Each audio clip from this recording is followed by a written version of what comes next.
the Garden is een ode aan de vrouwelijke singer-songwriters uit de jaren 70. Denk aan Carole King, Joni Mitchell, Carly Simon, Jai Coltrane, Janis Ian en nog veel meer.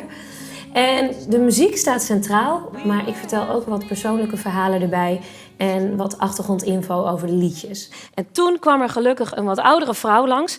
Inmiddels denk ik, ze was waarschijnlijk 35, maar toen...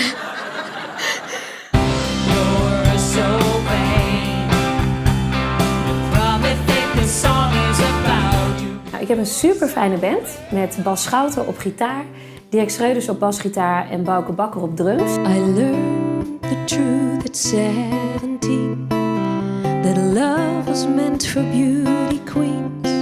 My coat of many colors that my mama made for me. Dus ik hoop u te zien in een theater bij u in de buurt.